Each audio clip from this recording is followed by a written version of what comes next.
Mike Lindstrom here, co-host What's Your Story with my man Scott Leese. Checking in next episode, number 24.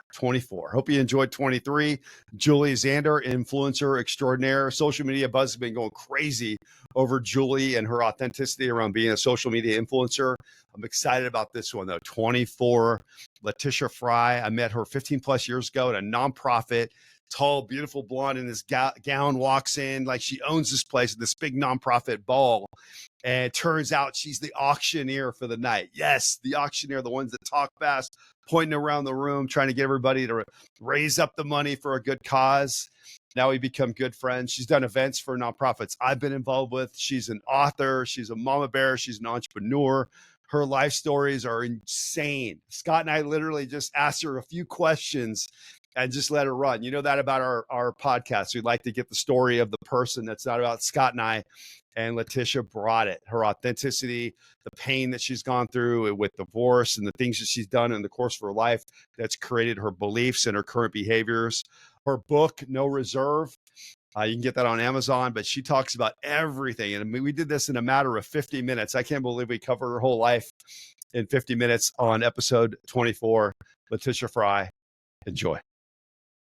All right, next episode, What's Your Story? Mike Lindstrom, my man, Scott Leese, coming all the way in from Austin, Texas. We have our next guest. You know this person? This is like a big deal. Auctioneer? Auctioneer. Auctioneer? I don't even know what that means. First time I've ever heard the word. I just got educated a little bit on pre-show, so we're going to have to dig in with Letitia Frye, author, auctioneer, I guess auctioneer. We're going to find out more about that. So without further ado, my friend, Letitia Frye. Hey, guys. Thanks for coming on. Thank you for having me. We got the microphones all squared away. We got it squared away. Yep. We're good. Yeah, all the things. Can I give some shout-outs here? Yeah, absolutely. So I know we can't see this on camera, but we'll get some camera after. So Fozzie Bear is sitting at our feet, our service dog, who is very calm and just very chill dog. So we'll get some footage on that after. But so thanks for bringing Fozzie. Thanks for coming in. I really appreciate your time.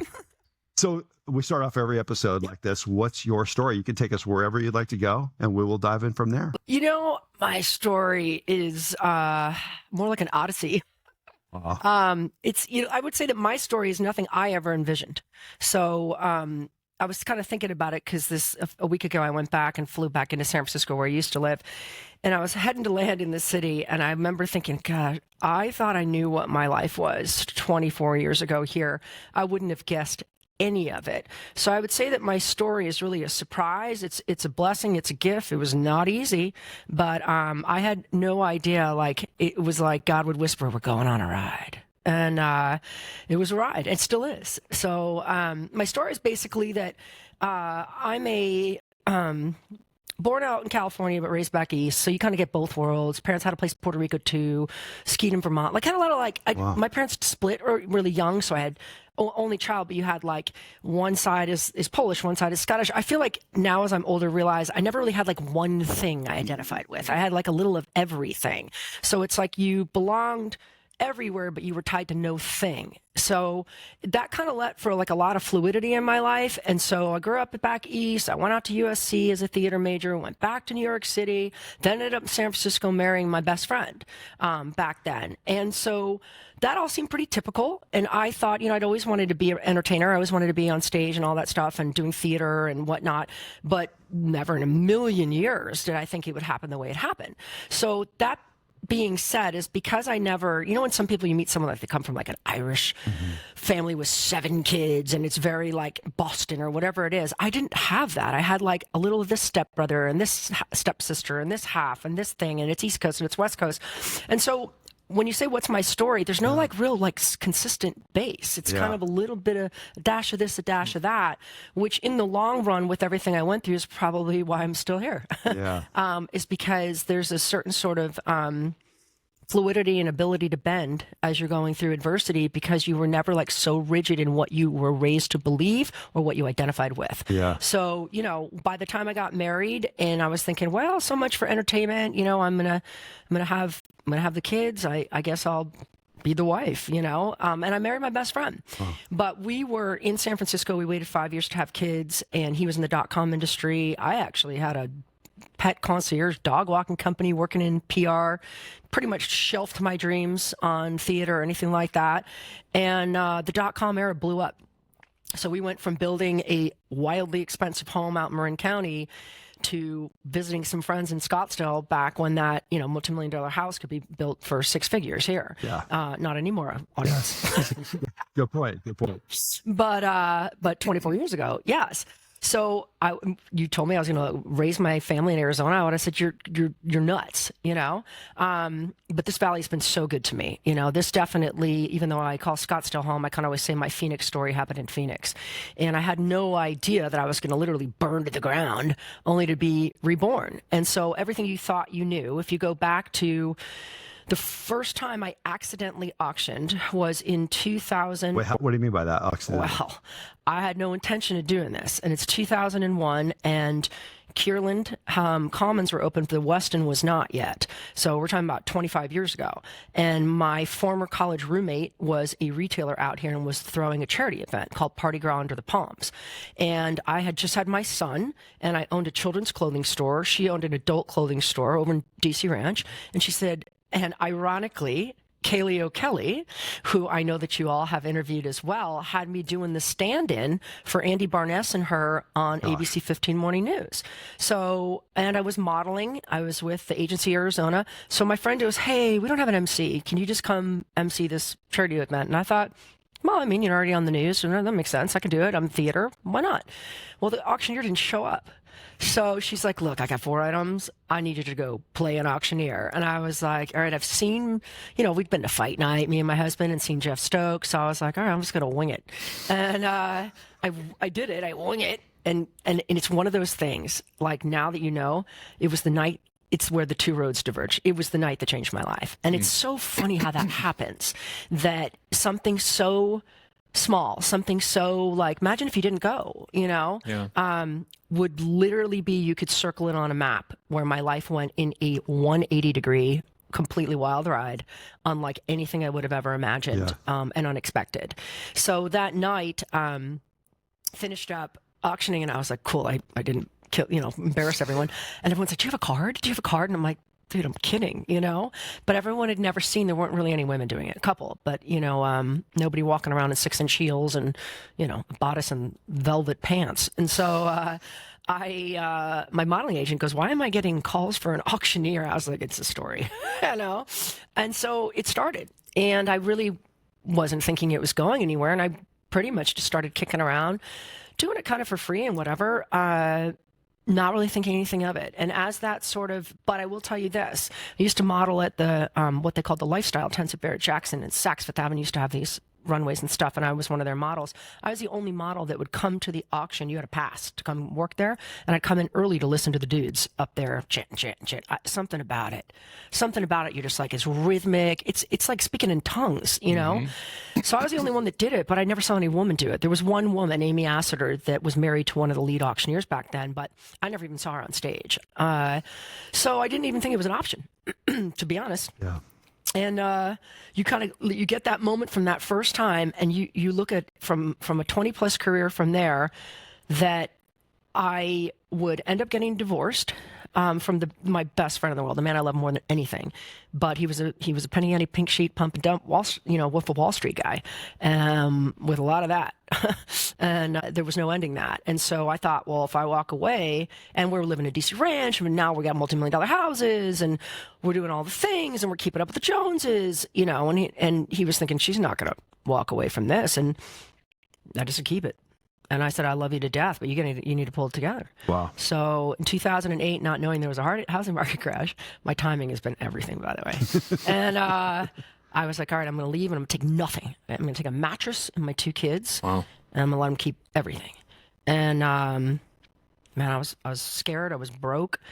And I'd gone to auction school the year before, because I was like, someone goes, you really should. Where's that at? Explain that. This is fascinating to me. Auction schools are in Texas. I mean, a lot in Texas.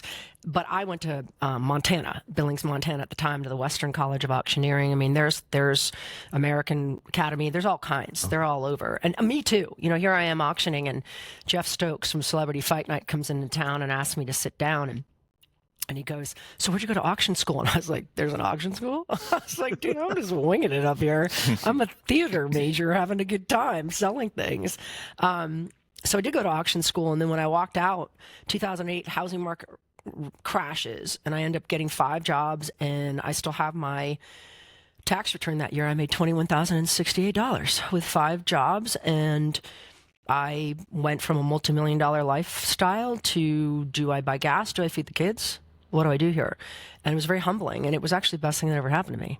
And sometimes, like when I'm asked, I've said this before, when I've been asked to speak at women's groups, I'll come out and be like, I'm in recovery, and everyone kind of looks at you like, oh, great. And I'm like, I'm a recovering asshole.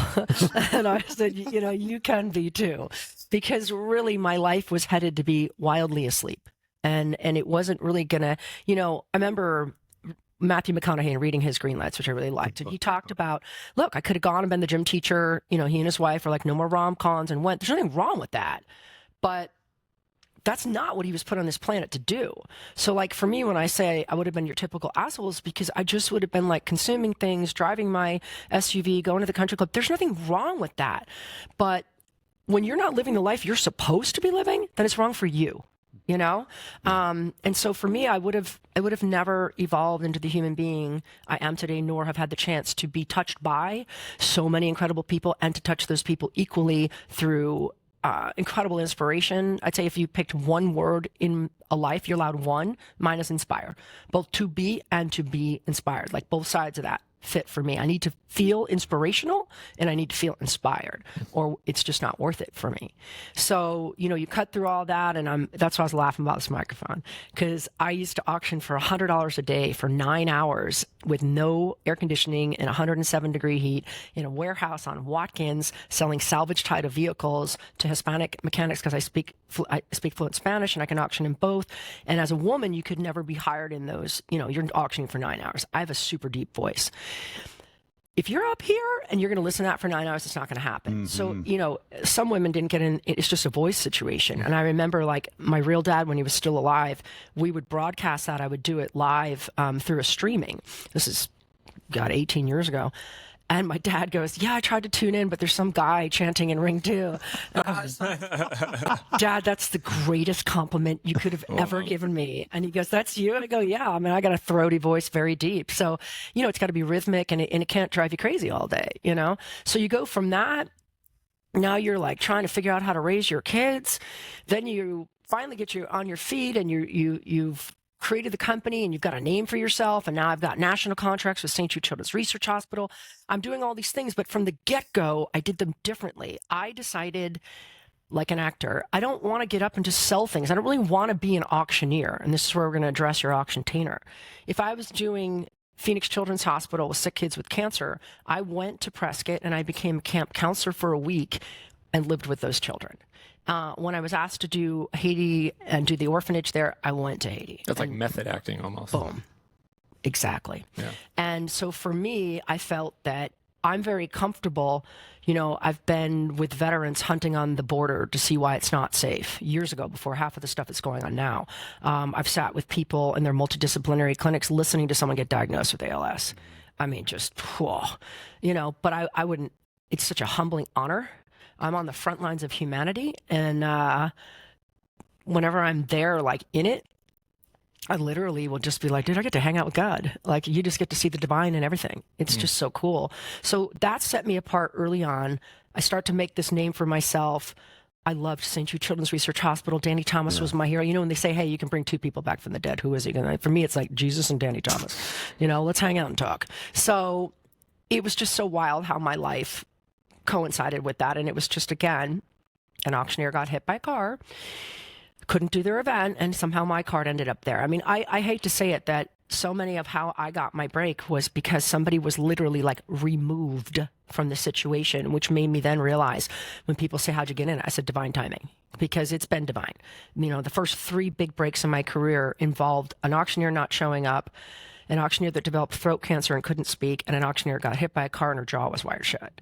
So obviously I was supposed to be in that room, So, that takes a while to sink in, but it also makes you realize, well, then I don't want to screw this up.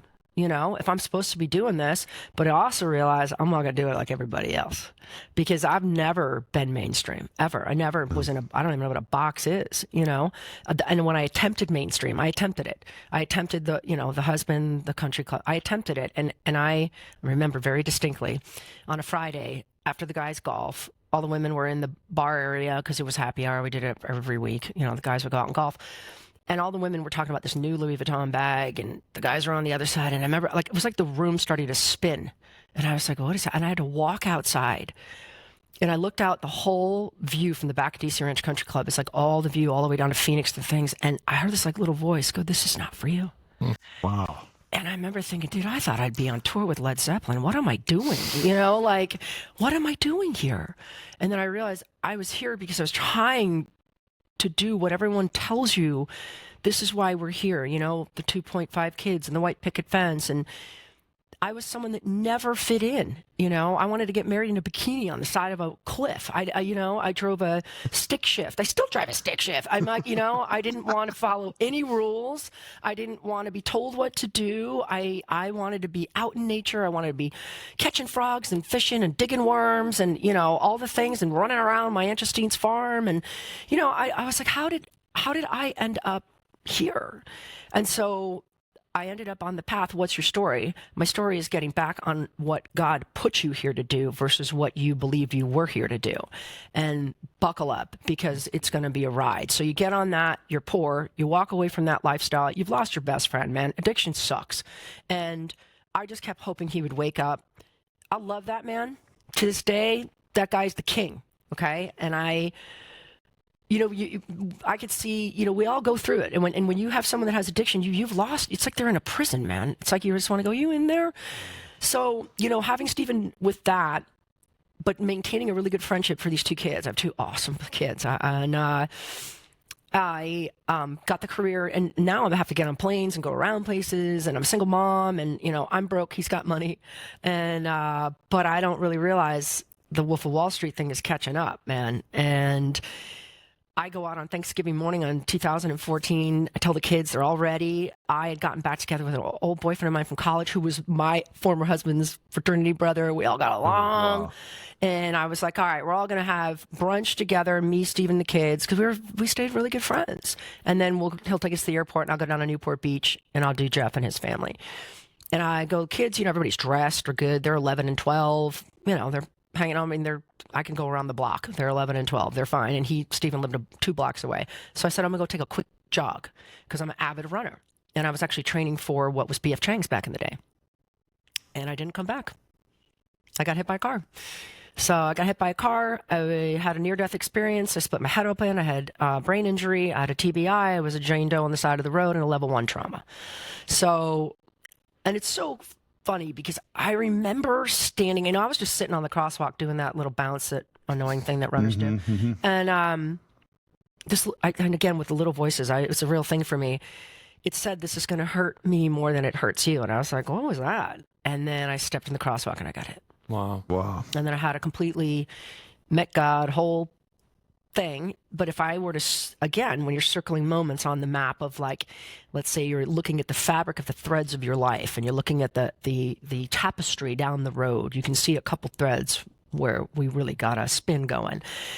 One of them being that night of auctions and but the car. And my entire life went upside down. I had seizures, thus the service dog, panic attacks, PTSD, vertigo, tinnitus in my ears, lost my vision. I mean, I had the worst for someone that gets on stage with white lights, and it was just a nightmare. And of course, being a type A, again, recovering asshole, you can too. I used to be that type A, it's my way, it's my way, it's my way. And when you get a brain injury, the problem is, it's like if you lose a leg, everyone knows something happened. But a brain injury is like, well, you look fine. You're like, no, I'm actually out of my mind, but you don't really need to know it. So I decided I was calling the shots. And the Super Bowl was here, and I was doing the Legends for Charity for St. Jude Children's Research Hospital. What was Pat Summerall when he was still alive. Was that 07? 07. Well, no, I've been doing that event. I was doing that event for 16 years. Okay. So when it came here was 2015. Yeah. So actually, Pat was deceased. It was just his wife, Sherry, at the time. But we still do it. To this day, they still do it. And Joe Buck was being honored, and I've known Joan for years. And I had a seizure on stage. And, the white lights, the whole thing, the drooping, and oh, man. And then I went to Barrows. They thought I had a stroke. I'm like, what was I, 45? I was like, what? But again, let's look backward at the fabric and look at these it's one of the greatest things that ever happened to me, Like, that's the point, is that in that time, I learned surrender. I learned that I wanted my life back. I just want my life back. But life is trying to give you something a little better because it's not your decision. Why are you here? How many times do we go, what's the meaning of all this? So if you get quiet enough sometimes and life comes at you sometimes and say, let me just redirect your path a little. How about we quiet you down? How about we address a few things? So total type A, then they slap you on Klonopin for the seizures and pain pills and something is Ambien to sleep. And you don't know if you're coming or going, And my life was just unraveling. I had to hold on to things because I had vertigo all the time, and you're on stage. So like my assistants, my ring assistants would try to hold my hand while I was walking down. It was just a nightmare. It was 8 months of just a nightmare. And I had to go through ocular therapy because my eyes atrophied. So you wear water goggles and stand on a surfboard and learn to rebalance. You track lasers, and you have to learn, and you wear prism glasses to push your eyes back in. I went through that for 7 months. I had to go through physical therapy, ocular therapy, brain mapping, biofeedback, which game changer. And, and then lo and behold, about 8 months in, I was like, I think I'm okay. And then, I got on a plane. Stephen was coming to get the kids. And I was like, all right, I'm going to go get on a plane. And I landed in Nantucket, and the kids called. And I'm like, what's going on? They go, he never came. Shot himself. Wow. And that was only a year after the whole. So you're getting back to yourself. 8 months. And I remember being on that little plane. If you've ever been in Nantucket, you got to go to Boston. Yeah. Take a little plane. And I was thinking about John F. Kennedy Jr., because Rory Kennedy was one of my roommates back in the day after college. And I remember kind of just thinking about that, when you're flying a plane, and you're taking that last minute, I was thinking about him. It was such a tragedy. And we all can remember when they were on their way to Rory's wedding. I was and in New York that summer. I remember. And so I just was on the plane, and then I was able to see the sunset. And I go, why do I think that wasn't the test? Why do I think that was the warm up for the test? The real test was Stephen's suicide. Yeah. That was... oh, man. And I'm stuck on an island that you can't get off. My kids are there. I had to, it's all in my book. It's a nightmare of epic proportions. And then, he had started to come back around, and I started to see that what I called the prisoner of war. He stopped doing the drugs. His drinking was great. Well, that's because he was being indicted and going to court, and he was under a mandatory drug testing and different things. I didn't know. He never told us. And I love him. I love his family. To this day, we're still close. When you said surrender earlier, what did that mean to you? Because that's a word we've talked about with some of the folks that have been on the show. When you said you came to it, what was surrender to you at that time? Well, I couldn't even say the word. I said, acquiesce. We have a joke that one day I'm going to have a card that says acquiesce, because I couldn't even say the word. I was like, kind of like a horse that you're breaking the horse, but you're not really giving up. Because I had a thing, I refuse to give up. I'm like, I refuse to ask for help. I refuse to give up. And so surrender to me means white flag. Now, we talked about, yeah. Now, man, it's grace.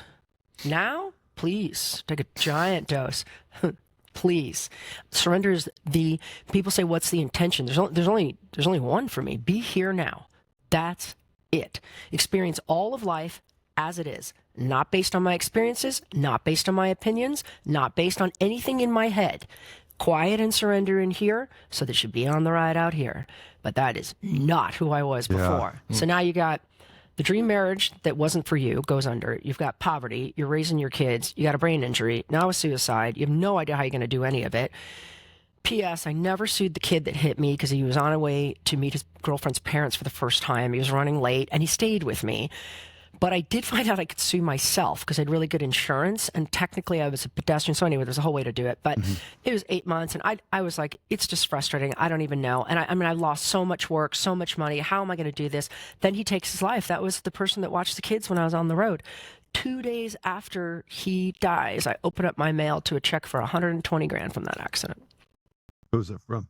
From my insurance. Oh, but you didn't sue yourself. You didn't go. I sued myself. No, oh, you did. Yeah, you did that. And my insurance said you're right and gave me $120,000, which allowed me to hire a nanny, which allowed me to get my kids therapy, which allowed me to get my career back and get back on my feet. Stabilize for a second.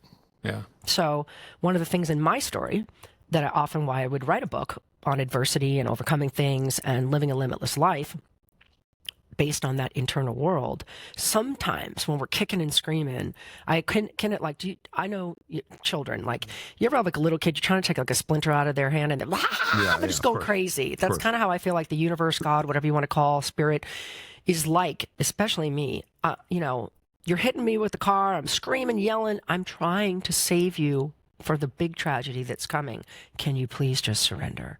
So truthfully, without that, I would have never made it. And everything I learned through that adversity gave me the skills to handle the greatest heartache of my life, which was the loss of the only man I ever wanted to be with. Wow. The second loss. So Ian Lopayton came on here, was our first, he was a spiritual gangster. So, when you were sobriety, when we sat in the chair, and I asked him that, and he said, you know what surrender means to me? It's you quit playing for the losing team. Mm-hmm. Switch sides. Yeah. I've been playing for the losing team. And he answered so quickly and so congruently. It was so powerful. And I asked Mark Curlow the same thing because he has his 7th year coming over last of December. And I asked him about the thought process. And his advice that he got when the movie was coming out was be where your feet are. Mm-hmm. Terry Bradshaw had told him that when the movie was, not Terry Bradshaw, was it Terry Bradshaw? It was Howie Long. Howie Long had told him that through Jay Glazer. And he said, just be where your feet are. Mm-hmm. So you're saying a lot of things here in this little segment. Yeah. I think that, when you're going to have certain people that I would imagine you're picking your audience to share really interesting and different stories, those fabrics we're talking about, they're not going to be people that followed a typical path. And there's something about them that they've arrived at a destination. My son is a D1 football player going through some things right now. And I said, he goes, why can't it be easy? Why do I say, I said, son, great people, great events never come through ease. Even when you go, like one of my favorite things, we were in the wine country and they said, you can't be good to the vines. Give them a little adversity, produces a better fruit. And I was like, is that how you feel? Yeah.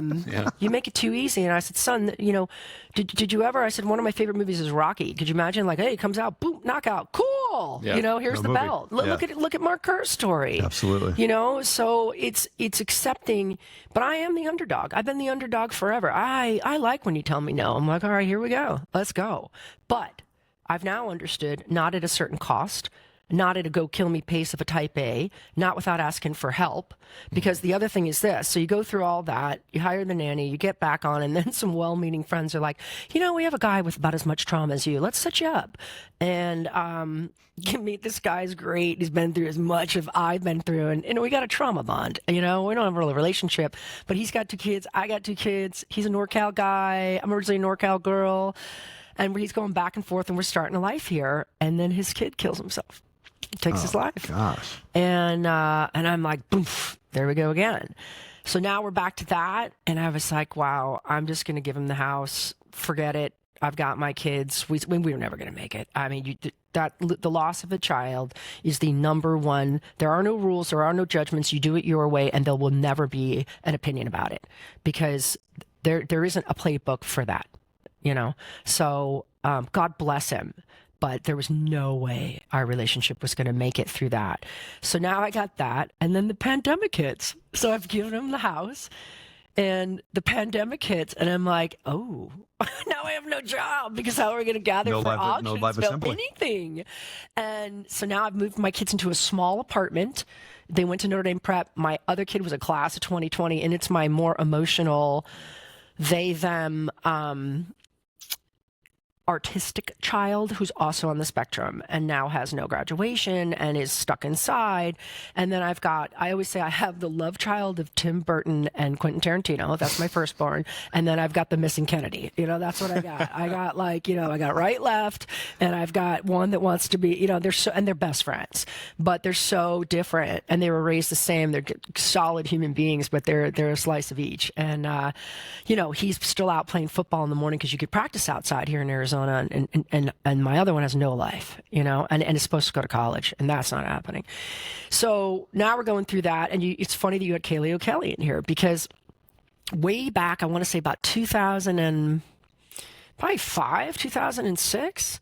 Kaylee and I knew each other forever, and we were at a Suns thing together, and she was like, I've seen you on the stage and stuff. How do you feel about, like, this was not with auctioning, but she'd seen me do modeling and stuff like that.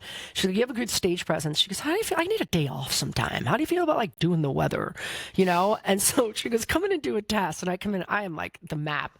I'm geographically challenged. It took 10 seconds for them to be like, nope, she's not doing that. But Andy Barness was there, who was doing traffic. She's like, she can do this, because all I had to do was smile in the camera and go, and on your way into downtown. So that's why I love Anchorman, because there's like my days of Anchorman. Yes. So I did those mornings in this time before auctioning, and I was like, what was that about? What was that about? Pandemic hits. Carrie Pena, also one of your guests. She has a small studio, and I go, Carrie, I got this idea. I've seen you do red carpets before, and I've seen you go live from the red carpet.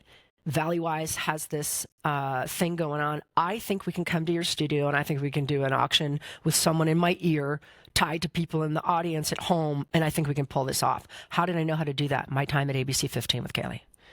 My 8-month stint popping in here and there where people were talking in my ear is how I learned and ended up raising about $32 million for nonprofits during COVID. I cut my feet on almost nothing. The idea was save the industry, save myself, save my family, and save every person I've ever mentored. I've mentored over 50, predominantly women, free of charge, no referral fees, into this industry, because this industry is a medium. This industry will change your life. Like, you might have given Michelangelo a paintbrush, maybe you gave Mark Kerr the wrestling ring, you gave me a chant. And we can turn people's lives around. We can switch things. So I did that for passion. Just give it away. This isn't mine. Give it away. So I did that all along. So when the pandemic hit, it was time to, hey, whatever I'm learning, come learn. So I had all my mentees, come learn, come learn, come learn. And Carrie, it turned into this huge business for Carrie and launched everything, because Carrie's storytelling, she was trying to go a different direction. And again, another one of those big threads, like what's happening here. And I remember that night, April 23rd of 2020, we were the first in the nation going live, and we were using basically almost like a gambling software to do it. And I remember I was like, I literally had every, like, I think, I'm not even Catholic, I had a rosary, I had like a St. Jude thing, I had a Buddha, I had like discords. And I look at Carrie and I'm like, we get this, like, you're behind the scenes, like, this can kill my career. Like, what are we doing? This is a Hail Mary. We had 6,000 viewers and bids as far as Paris for a local state hospital. And boom, everything changed.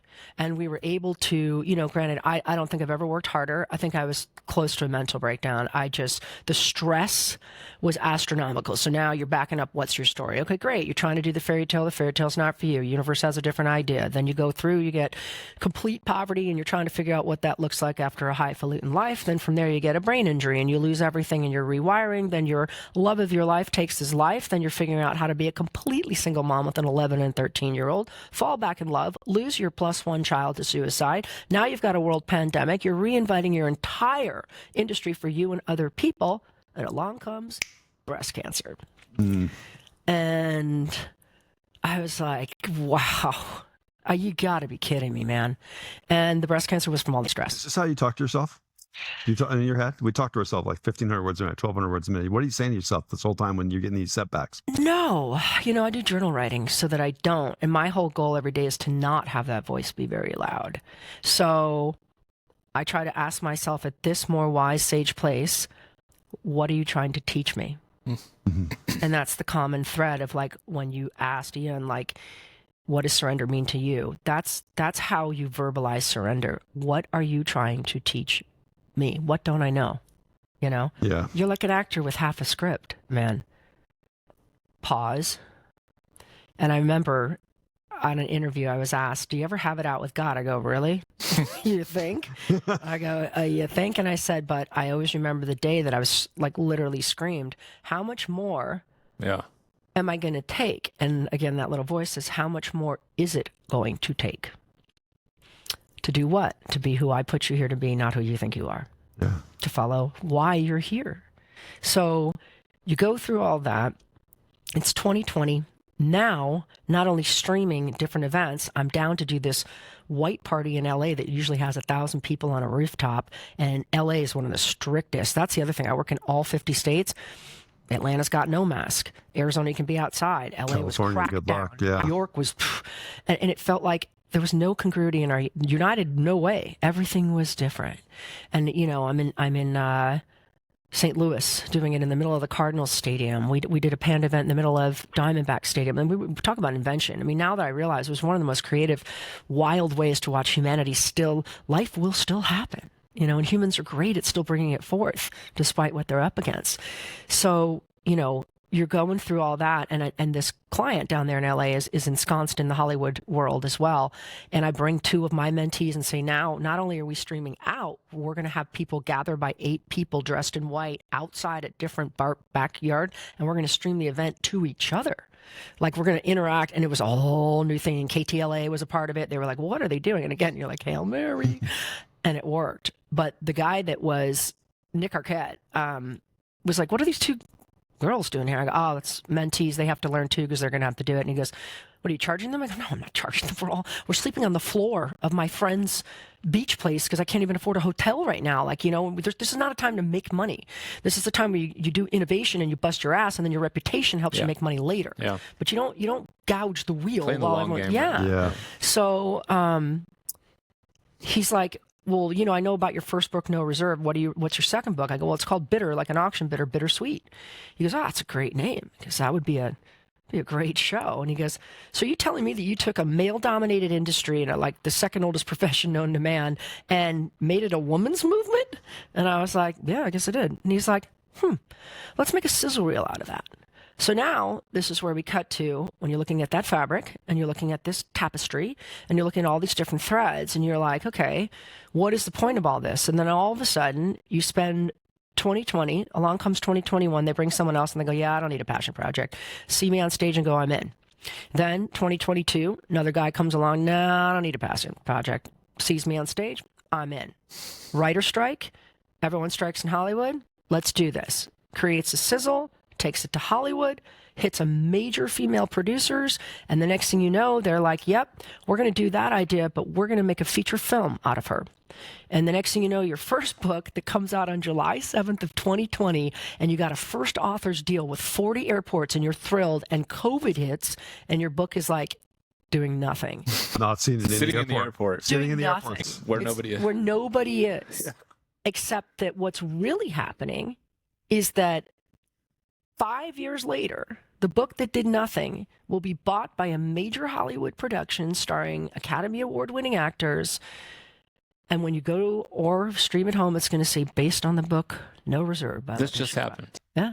I signed the deal. I'm still under a non-disclosure, so I am allowed to say Hollywood has purchased my story. I'm allowed to tell you that. I'm not allowed to tell you with who. Yeah. I'm not allowed to tell you anything else, but I am allowed to tell you that there's 3 different angles to this. So, yeah, there's more Are than you excited or nervous? no, a year ago, I'm exhausted. I mean, it's like a year ago. It's so funny because it's like, when certain Hollywood names that I had to have Zooms with and stuff, and my friends are like, dude, I'm like, I don't know what's happening. Surrender. I don't know what's happening. And then I didn't even know I had an agent. I have an agent who goes, I don't know what you're doing, man, but keep doing it because you're just flying through. And I was like, I'm just being me, And last year Hollywood came out to trail me, and we went to Barrett Jackson, and we went through, but there's a point where you're like jumping through the hoops, and suddenly you go, wait a minute. And I'm sure Mark Kerr felt like this. I didn't go to Hollywood. Hollywood found me. So what do I need to do? Just keep being me. So I love Rumi so much. And one of the Rumi quotes that it's everything to me is that when I was clever, I wanted to change the world. And when I became wise, I wanted to change myself. And it's like when this all first started, you think to yourself, wow, am my message going to, and you're thinking, is this going to change? And then you wake up and go, no. None of it's going to matter if you're not 2 feet on the ground where you are, because all of the people in Hollywood that have these Zooms all started with, so are you sure you're ready for this? Your life is over. And so, after a while, but now It's Hollywood, man. They could kill the deal in 2 minutes. Everything Yeah. could go south. So I finished my second book, and then I realized, you know what? Because even my agent goes, it's like we're in a movie. I go, my whole life is like we're in a movie, you know? And now it's a movie. So I basically decided that Bittersweet, which was, my first book was No Reserve, Take Ownership and Live a Limitless Life. My second book was Bittersweet, Take Ownership of Your Mental Health and Become a Limitless Being. Because what I realized in my first set of adversities is that handling life coming at you, like I like a ninja at that point, but the life coming from me, my internal state, was a disaster. Handling that storm would prove to be the Holy Grail. So what I learned in that through the second parts would really be, he's turned around, would really be what it was. But then I thought to myself, no, this story's still writing itself. So I'll still put, all the practices. I'm a firm believer in some of the non-traditional medicines. I've been outside of the country in a jungle on ayahuasca. I have no problem with people knowing that. Anyone that's judged me, I have traditional therapy. I do not. I got off all the medications. This dog, when I was on those seizure meds and the sleep meds and the anxiety pills and the pain pills, gone. Meditation, mantra, presence. Do I still drink wine in that? Yeah, but balanced. Balance. Yep. I'm a dry January, abstinence April, sober September. I like to play around with it, whatever, but I like really good wine and champagne. It's true. But balance. And I think for me, recently went back to one of my old time favorite books, which was The Alchemist. Oh, yes. And it's funny when you read certain books, I've read this book several times. I'm like, how did I never really pay attention? It just hits you different in terms of yeah. Yes. And I feel like that way about the Bible. You know what I mean? All of a sudden you're like, oh, I understand that now. It just goes over. And I think that's what these books are about. They're like compasses. The book doesn't change. Your evolution of awareness changes, and the book is how you know. So this last time recently when I read it, I paid attention to the king in the beginning that's talking to Santiago before the great journey. And he tells him about the man that sent his young boy to the wisest man to learn what the secret to happiness is. And when he gets to this amazing palace, he says, look, I'm not ready for you, but I want you to go ahead and wander the grounds. But here's a spoon with 2 drops of oil. Whatever you do, don't lose the 2 drops of oil. Comes back later, the man's ready. He goes, great, what do you think? Did you see the tapestries? Did you see the swans? Did you see this and this? He goes, no. I was watching the 2 drops of oil. And he goes, let me give you, here's 2 drops of oil. Go back and do it again. This time he's like, oh, the mountains, the skies, this comes back. And the guy goes, what do you think? He goes, I've never seen anything like it. He goes, where's the oil? He goes, I dropped the oil. And he says, the point being is to take everything in all around you while never losing sight of what you carry with you. Boom. Yeah. How do you do that? Surrender. Is that your favorite book? No. What's your favorite? The Prophet. Oh, man. We've heard that. That was Carrie Panius, I think. Wasn't it Carrie? Prophet's my Carrie all-time Panius, favorite book. That'll be on my headstone somewhere. What about quote? You got a lot of, talk about a quote machine. Yeah. I know. Right? Yeah. What about your quote that you live by or famous? What would be the thing? While I was going, so it kind of changes. So while I was going through all the adversity, it was Voltaire, God is a comedian playing to an audience too afraid to laugh. Because I was like, and I do laugh. You have to laugh. If you don't have humor, come on, look at all the stuff I've gone through. My girls that did my radiation at 25 Rand, we would laugh. I'm like, doesn't it have like Led Zeppelin to put on? Or can we make this fun? And since it was my left breast over my heart, you have to hold your breath so that you don't get near your heart. So I work with Michael Phelps, and I was like, how does Michael Phelps breathe? Like let's make this fun. That without a sense of humor, without doing that, you won't be here. So yeah, God's funny. And it's a dark sense of humor, but it's kind of funny. I laughed when I met the person that's supposed to play me. I was like, and I told you this earlier, when I was basically on the ground crying, trying not to take my life, I was like, oh, this person could win an Academy Award. Yeah. Thinking, yeah. I think if you can stay the course and allow these experiences to unveil who you really are, and instead of fighting them, going with them to what becomes the idea that I am the experiencer. I am not the experience itself. Yeah. And in that, recently someone asked me, well, I'm going through it. I go, dude, you're never going to make sense of this while you're going through it. But what you can do is prioritize yourself. So you need to put boundaries up with people, watch your time. And it was last year, was tough. And I, through a series of things, ended up getting a concussion and post-concussive syndrome again. After I thought, oh yeah, the brain injury days are long behind me. No. Alice went back down the hole. Complete with the memory losses. It was a nightmare. It lasted 6-7 weeks. And, but instantly what I did, I was like, okay, wait a minute. We've been here before. What do we do? Okay. Absolutely no substances. Get off the caffeine, no alcohol. Make boundaries, sleep 10 hours a night. Like you instantly, what are the tools? What do I get? Yeah. Go with the flow. Don't, if you can't do a meeting, cancel it. Like instantly let go. Instantly. And that post-concussive syndrome went away in a moment. I personally feel like it was kind of a test. Like, let's see if she forgot before we set did her she free. learn? Yeah. Let's see if she really learned it.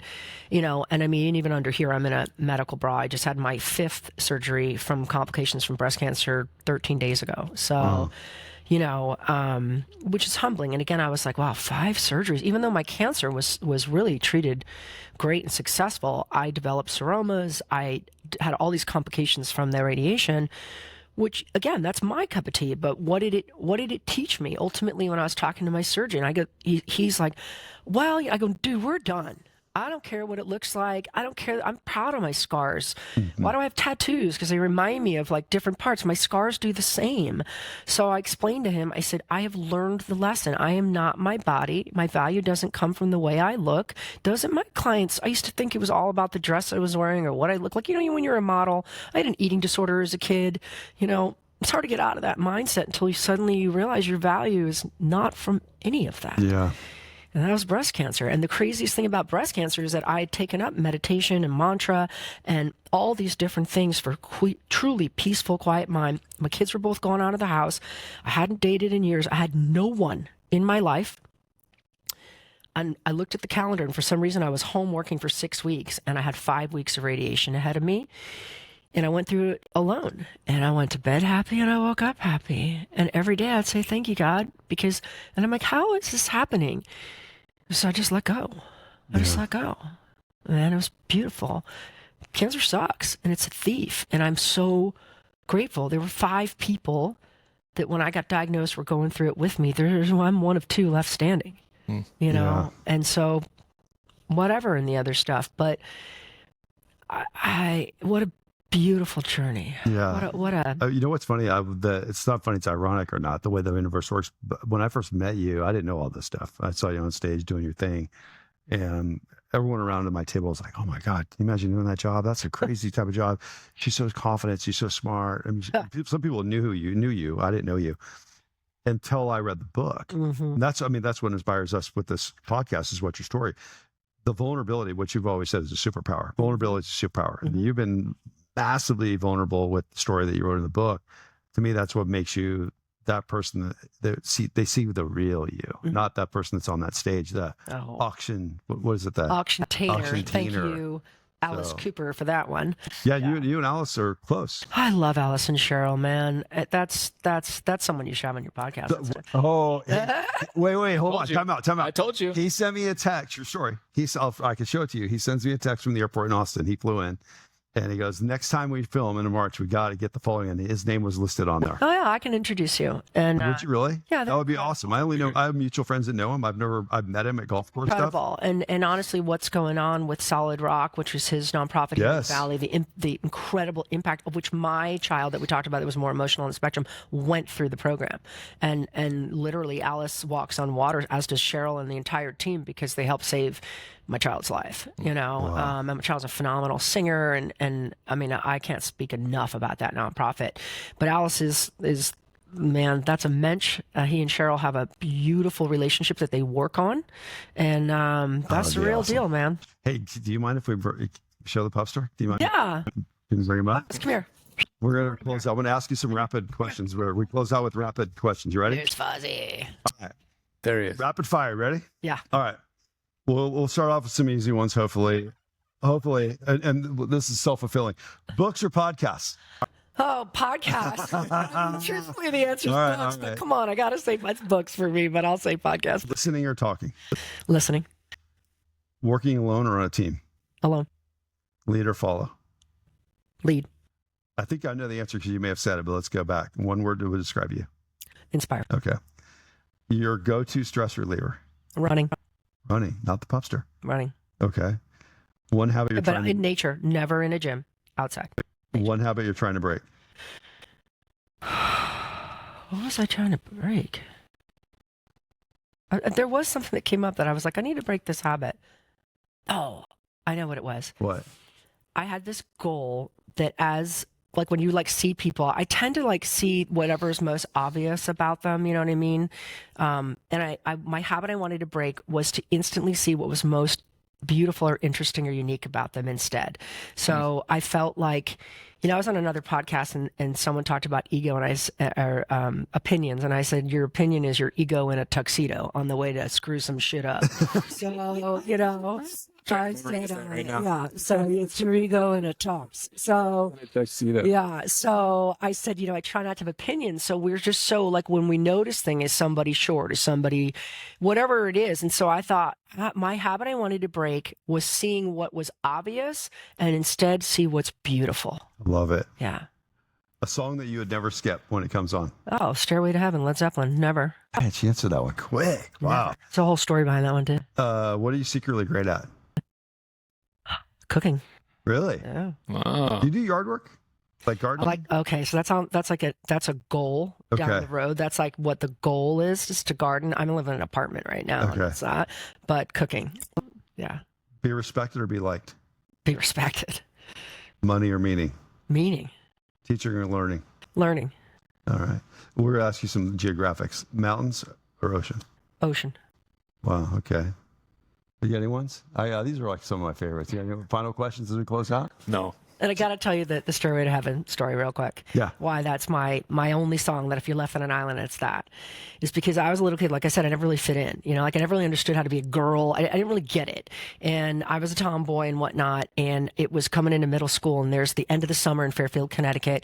There's the dance at the pavilion, at the beach, And so all the girls came in the neighborhood, came over and they were practicing. I don't know how to put on makeup. They're putting makeup on. They have all the cute dresses. And they said, get a good outfit. And I went to I liked like the military store with like the canvas paint, cargo pants. And I had like a lavender kind of polar eyes out at the time and my cool Converse, and I'm thinking that's cool to go do this. And all the girls were dressed and they laughed at me. And I was like, man, I've just never fit in.